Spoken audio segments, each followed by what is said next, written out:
Sabahınız xeyir olsun.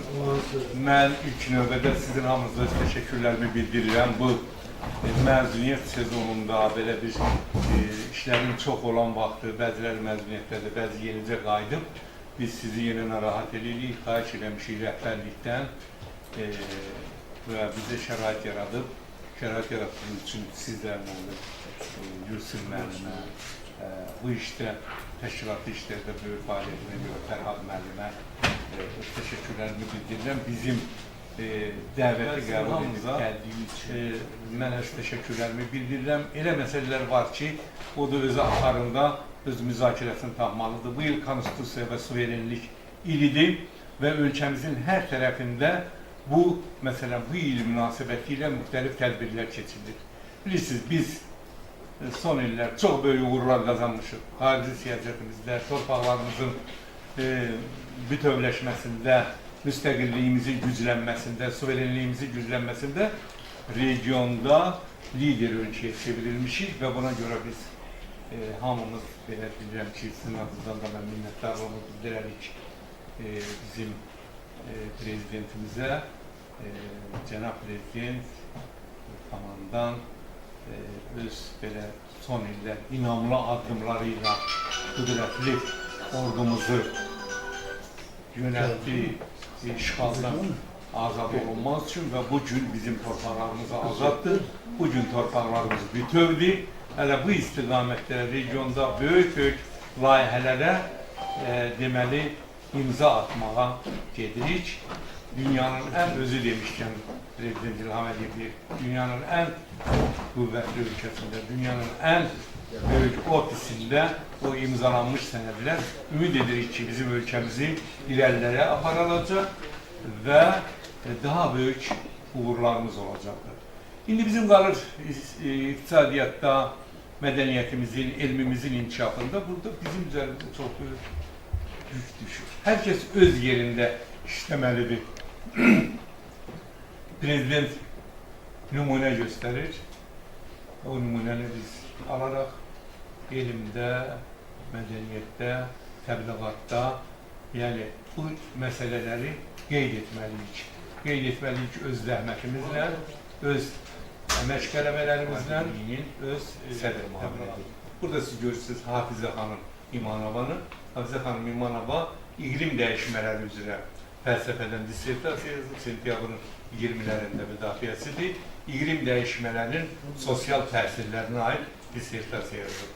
İqlim dəyişmələri, bilirsiniz, son ildə iqlim dəyişmələrinə aid məsələləri müzakirə edirik. Bunlarla hamımızın borcudur ki, bu məsələləri, konstitusiyal məsələləri həll edir. Bu, ekologiya sahəsində problemlərdən danışanda, konstitusiya onu da ehtiva edir ki, bugün bizim əhalinin deməli, sağlamlığı, ətraf bütün sağlamlığı üçün əsas məsələlərdən biri, əsas ekoloji problemlərdən biri, deyərdim ki, birincisi, iqlim dəyişmələri. İqlim dəyişmələri özü mühüm problem olmaqla daha başqa problemlər yaradır. Deməli, quraqlaşmaya gətirir, zəhralaşmaya gətirir, biomüxtəlifliyin degradasiyasına gətirir, su qıtlığına gətirir və başqa və bunun sosial təsirləri haqqında bugün Hafizə xanım danışacaq. Amma bunu qısaca olaraq bir daha təkrar edək, bu nə olan şeyli və bunu necə başa düşülür. Bilirsiniz, indi bu dəyişmələrdə karbon emissiyalarının rolu nəzərə çarpacaq dərəcədə deyil. Dünyada, kainatda elə güclü proseslər gedir, günəşdə elə güclü partlamalar gedir ki, karbon dioksidin buraxılması onun yanında nəzərə alınmaya bilər. Yəni, bu məsələ çox ciddi şəkil alır. Amma böyük bir qism alimlər dünyada deyirlər ki, bu iqlim dəyişmələrinin başlanması dünyada sənaye inqilabı ilə, sənaye başlanğıcı ilə eyni vaxta düşür və bu görürsünüz ki, bax burada temperaturun artmasıyla illərlə karbon dioksidin tullantıları arasında müəyyən əlaqələr var. Bax, bu cür iki əlaqədir. Birinci, temperaturun artması, ikinci, karbon dioksidin artması. Burada çox birbaşa korrelyasiya vardır. başqa hadisələrlə korrelasiya yoxdur. Yəni, günəşdə patlamalar baş verirsə, başqa şeylər baş verirsə, bununla yox, amma karbon dioksidlə birbaşa bağlıdır. Növbəti slaytda bunun izahı var. İzahı da ondan ibarətdir ki, fizikası çox nisbətən sadədir. Adi halda günəş şüaları, görünən şüalar şəklində düşür yer səthine və buradan infraqırmızı şüalar vasitəsilə qayıdır atmosferə, istilik və gələn şüalarla gedən atmosferə qayıdan şüalar arasında müəyyən bir tərazılıq olur, müəyyən bir temperatur tərazılaşır və o şəraitdə insan, canlı orqanizmlər yaşayır. Amma əgər atmosferdə karbon dioksidin miqdarı çox olarsa, bax burada göstərilir, karbon dioksid aşağıdan gedən, yerdən qayıdan infraqırmızı şüaları udur özündə, atmosferdə udulur, amma günəşdən gələn şüalar birbaşa keçir, gəlir yerə, yerdən qayıdan şüalar atmosferdə udularaq, yaxın atmosferdə udularaq istiləşmə əmələ gətirir. Yəni, bunun elmi izahı da bu cürdür və hələlik bunun əksinə gedən belə bir postulat yoxdur. Növbəti slaydı tez-tez deyək, biraz vaxt deməli danışanlar çox olacaq. Karbonlu istilik effekti yaradan yazılardır. Növbəti slayd iqlim dəyişmələrinin başlıca mənfi təsirləri. Bu başlıca təsirlər kənd təsərrüfatında məhsuldarlığın aşağı düşməsi, artan torpaq erozyaları, su qıtlığı təhlükəsi, ekosistemlərin məhv olması, insan sağlamlığının risklərinin artması, istilik yaxanlarının artması, intensiv yağışlar, bitkilərin vegetasiya dövrünün uzanması. Növbəti slayd. Ona görə də bax, bu işlərdən qaçmaq üçün, bu mənfi təsirlərdən dünyada çoxlu beynəlxalq sənədlər qəbul olunub. Bu BMT-nin iqlim dəyişmələri üzrə konvensiyasıdır. 197 ölkə imzalayır. Paris razılaşmasıdır. Yaşıl sövdələşmədir. Avropa Birliği'nin Dünya İqtisadi Forumunun 2019-cu ildə qərarıdır. Bizim prezident orada iştirak edib və onu öhdəliklər götürüb orada. Davamlı inkişaf hədəfləri, 13-ci hədəf iqlim dəyişmələridir. Bilirsiniz, davamlı inkişaf çox mühüm və əhəmiyyət kəsb edir. Hər kəs öz vəzifələri aydınlaşdırır. Bizim ölkədə o sahədə indi bu deyələr ciddi işlər aparılır və onun 13-cü fəaliyyəti iqlim dəyişməsidir. Avropa Yenidən Qurma İnkişaf Bankının Azərbaycan üçün yaratdığı az karbonlu texnologiyalar konsepsiyası. Beynəlxalq Agentliyin baş direktoru Rafael təsərrüfatı, ətraf mühit, sıfır emissiyalar və COP29-un nəticələri kimi bura daxil olub ki, keçək növbəti. O birisine bu artıq istixana effekti yaradan qazların qlobal istiləşmədə payları. Görürsünüz, 65% karbon dioksiddir, 6% azot oksididir, metan 16%'dir vesaire və ilə axır. Keçin növbəti slayda istilik yaradan qazların sektorlar üzrə bölgüsü. 25% elektrik və istilik istehsalıdır. Bilirsiniz də, istilik elektrik stansiyalarında üzvi yanacaqlar yağlanır, atılır və bu 25%'dir. Nəqliyyat 14%, sənaye 21%, keçək növbəti slayda və qlobal emissiyalarda ölkələrin rolu. Görürsünüz, Çin 28%, Çin, Avşamışdan, bunlar üçü 50%'dan, düz 50%'ın kullantılarını verir və o ölkələrdə bu effektlərin, bu tədbirlərin aparılması daha böyük əhəmiyyət kəsb edir. Azərbaycanda sektorlar üzrə emissiyalar, energetika 75%'dir bizdə, sənaye prosesləri 5%, kənd təsərrüfatı 14%, tullantı sektoru 6%'dir. Bizim hesablamalarımız göstərir ki, bu 6% biraz böyüyüb 8-10% olub. Çünki bu ki, rayonlarda hələlik poligonlar, lazım şəraitdə poligonlar işlənməyib, bastırılmır və yaxud emala getmir turlantılar. Ona görə də ətraf mühitdə açıq vəziyyətdə onlar emissiya edirlər. Çürümə nəticəsində deməli, karbon dioksid qazının ətraf mühitdə atılması nəticəsində onun rolu artır. Deməli, əhalinin yarıdan çoxunun ətraf mühitə atdığı turlantılar idarə olunmur.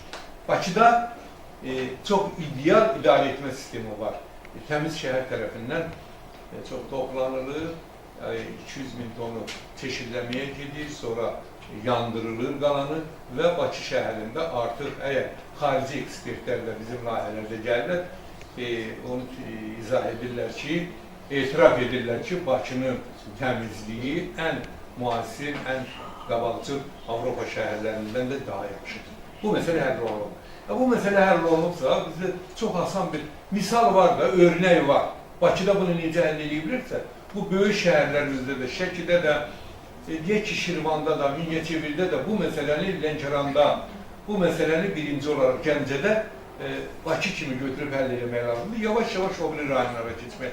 Bu məsələ gedir, bu məsələ yeni başlayır deyə, indi başlayır, bu şəhər. İqlim dəyişmələrinin ən çox təsir etdiyi ölkələr bunlardır, əsas təsirləridir. Sonra bu bir slaydı bizim Kotoçu daşqınlar başlayırdı. Öy daşqınlar Kür və Araz çaylarında və o bizim iqtisadiyyata çox böyük ziyan verir. Mən elə bilirəm ki, 300 milyon dollar təkcə evlərin tikilməsinə, yerlərin bərpa olunmasına, 50 min hektar ərazi, 70 min nəfər deməli, əhali qaçqın vəziyyətinə düşdülər və yenidən yerlərinə qayıtdılar. Biz orada böyük layihə yenilədik. Təqribən belə oldu da İmişli, Saatlı, Sabirabad, biraz da Səlləm Neftçala tərəfi Kürün mənsəbinə doğru bu iqlim dəyişmələri özünü göstərir. Keçək növbəti sırayla. Müxtəlif ölkələr indi Paris Anlaşmasına görə nə qədər azaltmalıdır o karbon dioksidi. Burada Azərbaycan 35%, Belarus 28%, 35%'in artıq 27%'in eləmişik. 30-cu ilə qədər eləmək lazımdır. Prezidenti də 40-cı ilə qədər 40% azaldacaq. Bu da nəyə görədir? Bu bütün bizim istilik elektrik stansiyalarında dəyişikliklər olundu. Mazutla işləyən istilik stansiyalar hamısı keçdi doğal qaza, aparatura yeniləndi. Bu barədə yəqin Nurməmməd müəllim da deyəcək, yeniləndi. Sonra hər 1 kilovat saata xərclənən, sərf olunan üzvü yanacağın miqdarı təqribən 420-dən 270-ə qədər indirildi və beləcə bunun nəticəsində 27% artıq Azərbaycan öz öhdəlikləri yerinə gedir. İndi 2 günəş enerjisi stansiyası yaradılır. Biri Qarabağda, biri də Biləsuvar ərazisində tikilir, biri 300, biri 400 megawatt. Onların hesabına təqribən ildə 5 milyon ton karbon dioksid bizdə azalacaq. Bu da böyük bir töhfədir. Keçin növbətiyə. Bu karbon dioksidin, daha doğrusu istilik effekti yaradan qazların Azərbaycanda dinamikasıdır. Görürsünüz, 90-cı ildə çox böyük olub, gəlib 21-ci ildə də azacıq artmağa meyillidir, amma yenə də azalacaqdır, 22-dən sonra azalır. Və beləliklə də bu cür işə gəldik, bu cür nəticələrə gəldik və bilirsiniz də 2020-ci ildə keçin o bir ölkə prezidenti imzalayıb belə bir proqram, milli prioritetlər, Azərbaycan 2030 sosial-iqtisadi inkişafa dair milli prioritetlər və təmiz ətraf mühit və yaşıl artım ölkəsinə çevirmək bizim məqsədimizdir. Keçin, biz nə edə bilərik? Bax, biz alimlər burada oturmuşuq, gəlmişik, bizim əlimizdə nə gəlir? Energetika sahəsi eləyə bilər, kənd təsərrüfat sahəsi. Bizimki o da təkliflər hazırlayıb, hökumətin ayrı-ayrı qurumlarına vermək. Alimlər nə edə bilərlər? İqtisadiyyatda az karvarlı texnologiyaların tətbiqi. Məsələn, gedirsiniz KOBİ obyektlərində də, kiçik orta biznes obyektlərində 5-10 kilovatlıq güc lazımdır bunun sənaye proseslərinə. Bunu niyə belə elektriklə eləyirlər? Bunu güneş enerjisi ilə alıb eləmək olar və güneş enerjisi ilə tətbiq etməklə bu həm müəssisənin öz ödənişləri azalır, həm də ətraf mühitə turlantılar azalır və bu təklifi verə bilərik. KES-də üzvü yanacaqlardan yanacaq sərfini azaltmaq onu azaldırır. Enerji balansında günəş, külək, su, nüvə enerjisinin payını çoxaltmaq, sənayede enerji kurulu sahələrdə az karbonlu, karbonu az ətrafında bırakan proseslər tətbiq etmək, yüksək temperatur altında gedən prosesləri fiziki metodlarla stimullaşdırmaq, müxtəlif proseslərdə yanan CO2 qazının transformasiyasını təmin edən proseslər işlənməsi. Yəni, əmələ gəlib karbonu, onu yönəltmək, müəyyən kimyəvi maddələr almaq və beləliklə tullantıların qabağını almaq. Bunun üçün də nə lazımdır? Meşələri genişləndirmək. Meşələr karbon-dioksid qazını udurlar. Nə qədər meşə sahələri genişlənsə, o qədər karbon-dioksidin tutulması genişlənir. Bir də su tutarları təmiz saxlanmalıdır. Su səhvdir. İqlim dəyişmələrinin bax, bir skematik olaraq bir tərəfdə meşə, bir tərəfdə sular tutur və 50-ci ildə Davos forumunun bizim qarşımıza qoyduğu vəzifə odur ki, hər bir ölkə o qədər meşə salsın ki, o qədər suları təmiz saxlasın ki, onun ölkəsində yaranan karbon-dioksid həmin sular tərəfindən, meşə tərəfindən vəziyyət belədir. Bərpa olunan enerji mənbələrinin resursları 23.000 megawatt gücümüz var. Amma bizdə istifadə olunan 8,6 qoyulmuş güclü 2,7 Nurməmməd 3000 megawatt gündəlik istifadə olunandır. Biz əslində günəş enerjisi ilə tam onu ödeyə bilərik. Amma bir dənə məsələ var. MAQATE-nin pozisiyasına görə alternativ enerjilərin payı 30%-dən çox olmamalıdır. 30%-dən çox olarsa, həmin ölkənin enerji dayanıqlığı, enerji balansı pozula bilər. Uzun sürən klimatik, ekstremal vəziyyətdə o çökə bilər enerji balansı. Ona görə də çalışırlar ki, 30%-də qaldırsınlar.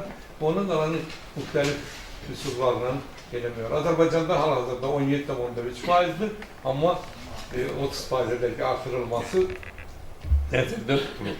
Bu biz COP28-də hələ iştirak eləmişik, Dubai'də. COP29-da da böyük tədbirlərimiz olub. Nurməmməd müəllimlə biz çox işlər görmüşük, panel müzakirələr keçirmişik. Orada hətta prezident tərəfindən mükafatlandırılmışıq da o sahədə pardon. Mən indi ümumi mənzərəni dedim. Mən indi bu sahədə nə qədər danışsan bitməz bu iş. Nə qədər eləsəklə yenə də azdır. İndi mənim tövsiyəm odur ki, bu halda biz artıq keçməliyik. Alternativ enerjinin istifadə qaydaları var, dünyada var, bizim özümüzdə işləyən institutlar var. Bu nümunələr düzəltmişik bunun üçün. Bunun üçün güclü mitigasiya tədbirləri lazımdır, adaptasiya tədbirləri lazımdır. Mitigasiya üçün karbon-dioksidin buraxılmasını azaltmaq lazımdır və obalar, işıq xəttinin çatmadığı yerlərdə, qışlaqlar, uzaqda yerləşən fermer təsərrüfatları, bunlara kiçik, model tipli 5 kilovat, 10 kilovat, 3 kilovat aslında o ailənin böyüdüyündən və təsərrüfatın böyüdüyündən bu cür deməli qurğular təklif eləməliyik. Bu cür qurğular təklif eləməliyik. Biz enerji effektivliyini artırmalıyıq. Bizim, indi Nurməmməd müəllim deyəcək, bizim bu evləri qızdırmaq üçün istifadə elədiyimiz enerji elə Skandinaviya ölkələrindəki qədərdir. Necə ola bilər, isti ölkədə belə biz bu işləri, qapını, pəncərəni, ventilasiya sistemlərini Nurməmməd müəllim çox o sahədə ciddi uğurları var. Biz hələ bir dənə də bina, universitetin bir binasını tikməyi təklif eləmişik. O cür qurğular qoymaq ki, enerji effektivliyi böyüsün. Adaptasiya tədbirləri. Madəm quraqlıq uzun çəkir, ustu bol olan yerli vaxtlarda bunu tədbir görmək lazımdır. İndi İspaniyada təyyarə ilə uçursan ölkənin üzərində, hər fermer təsərrüfatının yanında bir dənə dəryaça var. O dəryaçanı elə yerli eləyirlər ki, o mümkün olmayan torpalar. O dəryaçalardan bütün yay boyu suyu götürüb istifadə eləmək olur. Yəni, iqlim dəyişmələrinə dözümlü olan bitki sortları əkmək lazım. Bunu təbliğ eləmək lazım. Bu, mənə belə gəlir ki, Şəki bazası iqlim dəyişmələrinə mübarizə, iqlim dəyişmələrinin müşahidəsi, adaptasiyası sahəsində təbliğat apara biləcək ən uyğun təşkilatdır. Ən uyğun, çünki yaxşı öyrənmişik, təbliğat şey eləmişik, tədqiqat aparmışıq. Bu kiçik təsərrüfatlarda bu şeyləri tətbiq edəcək, bu Şəkinin yuxarılarında bu yaylaqlara təklif edəcək. O Nurməmməd bəy, biz Bakıda kömək eləyərik o modul stanovkaların qurulmasına. O da sizin yerlidir orada da. Oktay müəllim çox yaxşı işləyir o sahədə. Salamov Oktay. O bir-iki dənə qurğunu düzəldib vermək lazımdır çobanlara, fermer təsərrüfatlarına. Bu adaptasiya tədbirlərin, dariyeçalar düzəltilmək lazımdır. Kimsə düzəldib, təbii ki, var indi. Şəkilin ərazisində olmamış deyil. O məsələləri geniş təbliğ eləməklə. Təbii, insanları inandırmaq lazımdır ki, artıq elə eləməliyik ki, ətraf mühitdə ziyan dəysin. Elə eləməliyik ki, təbiətimiz degradasiya olmasın. Bunun üçün günəş, külək enerjisini Allah verib bizə bundan daha çox istifadə eləməliyik. Və iqlim dəyişmələri üzrə öz borclarımızı, axı biz götürmüşük üzərimə çoxlu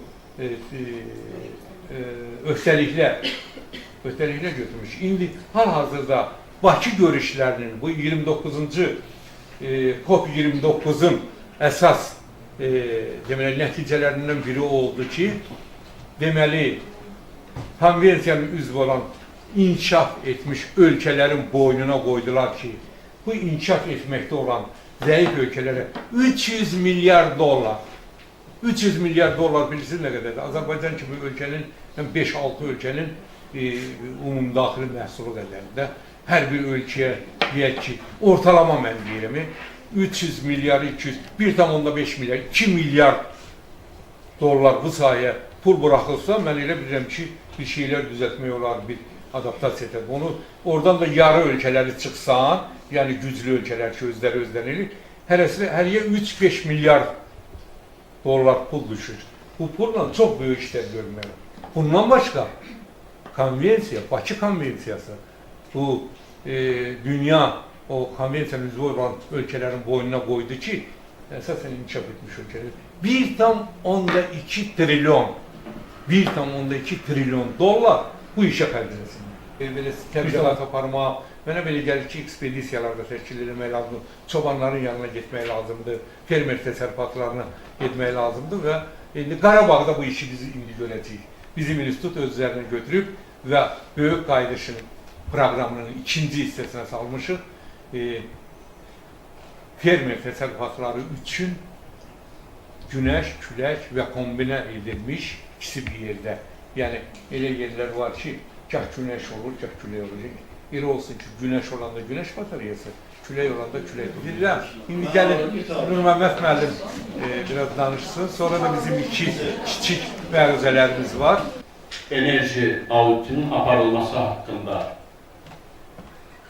Bizim universitetin rəhbərliyi, mən də burada döydüm, mən də Almanyadaydım, mənə göndərdi ki, buna deməli Energetika Nazirliyi bütün 15 nazirliyi orada iştirak edəcək. Hər bir nazirliyə rəy bildirmək üçün o qanun layihəsini göndəriblər. Çünki sonunda Cənab Prezident imzalamalıdır onu. Mən baxdım, gördüm ki, orada söhbət inşaat sektorundan gedir. Deməli, 30-cu ildə, 40-cı ildə, bir də 50-ci ildə ətraf mühitə atılan tullantıların, emisiyanın azaldılma faizi müəyyənləşdirilir orada. Yəni, proqnozdur. 15 bənddən ibarətdir o qanun layihəsi. Bizim Elm və Təhsil Nazirliyinin cəmisi 5 bənddə iştirakı nəzərdə tutulur. Bizim universitetin prorektoru Akif Qasımov məndən xahiş edir ki, təcili bunlara bir cavab yazılmalıdır. Əgər inşaat sektorundan gelirsə və Azərbaycanda yeganə inşaat sahəsində ali məktəb bizim universitetsə, Memarlıq və İnşaat Universitetsə. Ona görə mən böyük bir cavab yazdım olaram ki, bütün 15 bəndin hamısında Elm və Təhsil Nazirliyi iştirak edəməlidir. Çünki fərq edək, Ekologiya Nazirliyi iştirak edə bilər, amma binadan söhbət gedir. Çünki audit bütün binalarda keçirilməlidir. Hərəli ictimai binalardan başlayırlar, amma tədricən bütün binaların auditi keçirilməlidir. Məsələn, bizim bir belə böyük çıxmasının texnologiyamız var. Bugün bir binaya verdiğimiz enerjinin, istilik enerjisindən söhbət edir. Həmin texnologiyanı tətbiq eləsək, 2,5-3 binaya tətbiq edilir. Deməli, 2,5 dəfə, 3 dəfə daha artıq enerji sərf edilir. Və bu da hamısı ətraf mühitə atılan tullantılardır. Memarlıq İnşaat Universitetində bu sahədə böyük işlər gördürürlər. Ona görə də bunu dövlət səviyyəsinə çıxartmaq və yaxud da ictimailəşdirmək, hər hansı bir televiziya kanalında hər bir adam, hər bir fərdi adam öz evində istilik enerjisindən necə effektiv istifadə eləməlidirsə, bu qaydanı bilərdir. Məsələn, biz yeni bir burada hazırlamışıq. Texnik Universitetin bir professorla bir yerdə, deməli, ucqar kənd yerlərində su olmayan yerlərdə suyun alınması, havanın nəmliyindən suyun alınması. Ödə suyun 1 litri 0,1 10 qəpiyə başa gəlir, 0,1 manat deyil, 10 qəpiyə başa gəlir. Yəni bunun filosof, ekolog hanım, Hafizə xanım, 10 dəqiqə Hafizə xanım bu iqlim dəyişmələrinin sosial təsirləri haqqında danışacaq. Deməli, Hafizə xanım sentyabrın 20-lərində müdafiə edir. Mən də onun oponentiyəm. Bu sosial təsirlər barədə fəlsəfə doktorluğuna. Fəlsəfə doktorluğuna. Onlar haqqında məlumat verəcək. Hər kəsi salamlayıram və təşəkkür edirəm İslam müəllimə belə bir təşəbbüsə görə ki, bu mövzu ətrafında bizləri toplayıb və eyni zamanda Azərbaycanda ekoloji maarifləndirmənin gücləndirilməsi istiqamətində də tədbirlər həyata keçirir və bu barədə də məlumat verəcəyik. Təbii ki, İslam müəllim daha geniş məlumat verdi. Azərbaycan və qlobal müstəvidə dayanıqlı inkişaf kontekstində iqlim dəyişikliyinin sosial təsirləri və ekoloji vergilərin artırılması Azərbaycan kontekstində. Mövzumuz bu üzrədir. Bəli. İlk öncə İslam müəllim qeyd elədi, amma mən burada davamlı inkişaf haqqında geniş məlumat, daha doğrusu qısa məlumat vermək istərdim ki, davamlı inkişaf ümumiyyətlə nədir? Elə bir inkişaf ki, bugünkü nəsillərin tələbatını ödəyir, lakin gələcəyini, belə deyim, onların tələbatını təhlükə altında qoymur. Və Roma klubunun müəllifləri hələ ilk dəfə olaraq 1972-ci ildə bizim ümumi gələcəyimiz adlı məruzələrində iqlim dəyişmələrinin katastrofik nəticələri, proqnozlarını verərək həyəcan təbirini çaldırdılar və daha sonra artıq elmdə istər qərb tədqiqatçıları, istər şərq tədqiqatçıları iqlim dəyişikliyinin təsirləri və eyni zamanda bu sahə ətrafında interdisiplinar, yəni fənlər arası yanaşma metodologiyası vasitəsilə bütün sahələrdən olan, ixtisasdan olan mütəxəssisləri toplayaraq iqlim dəyişmələrinin təsirləri haqqında artıq elmi tədqiqatlara cəlb edilər. Və davamlı inkişafın da bildiyiniz kimi 17 hədəfi təyin olundu ki, 2030-cu ilə qədər bütün ölkələr üçün. Onun 13-cü hədəfi birbaşa iqlimlə mübarizədir, yəni iqlim dəyişmələri ilə mübarizədir. Lakin nə üçün mən ilk öncə davamlı inkişaf haqqında məlumat vermək istədim? Çünki iqlim dəyişmələri tək bir hədəf kimi həll olunan bir hədəf deyil. Yəni, burada digər hədəflər olan yoxsulluğun aradan qaldırılması, gender bərabərliyi, qida və su təminatı məsələləri, iqtisadiyyatın inkişafı, eyni zamanda okean və sularımızda olan mübarizə, bütün bu faktorlar birbaşa olaraq bir-biri ilə bağlıdır. Yəni, bir hədəfimizi həll etmədən biz tutaq ki, iqlim dəyişmələri sahəsində heç bir irəliləyiş əldə edə bilmərik. Və davamlı inkişaf kontekstinin də əsas nüvəsi sosial, ekoloji və iqtisadidir. Hansı ki, yəni bir dövlətdə davamlı inkişafı həyata keçirmək üçün ki, bugün Azərbaycan hökuməti 2030-cu ilə qədər öncəki slaytlarda gördünüz ki, prioritet olaraq inkişaf proqramına daxil edib sırf ekologiyanın və iqlim dəyişmələrinin inkişafı ilə yanaşı iqtisadiyyatımızın inkişafını və eyni zamanda sosial. Sosial isə bildiyiniz kimi cəmiyyətimizi əhatə edən sosial təsirlər əhalinin həyat rifahının yüksəldilməsidir.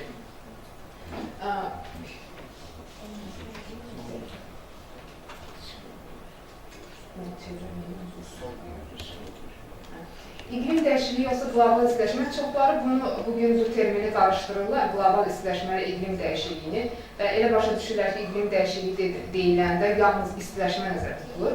Ümumilikdə atmosferimizdə bəli, bugün 1,4 dərəcəyə qədər artıq istiləşmə, yəni temperaturun qalxması və eyni zamanda okean sularımızda temperaturun qalxması müşahidə olunmuşdur ki, bunun 2 dərəcəyə qalxması yer kürəsi üçün katastrofik bir nəticə ola bilər. Ona görə də bugün artıq bütün elm insanları, dövlətlər bu məsələyə qoşulur ki, o 2 dərəcəyə qalxmamasının qarşısını almaq üçün tədbirlər həyata keçirilsin ki, bu artıq planetimiz üçün çox olduqca kəskin bir dəyişikliklər və nəticələr verə bilər.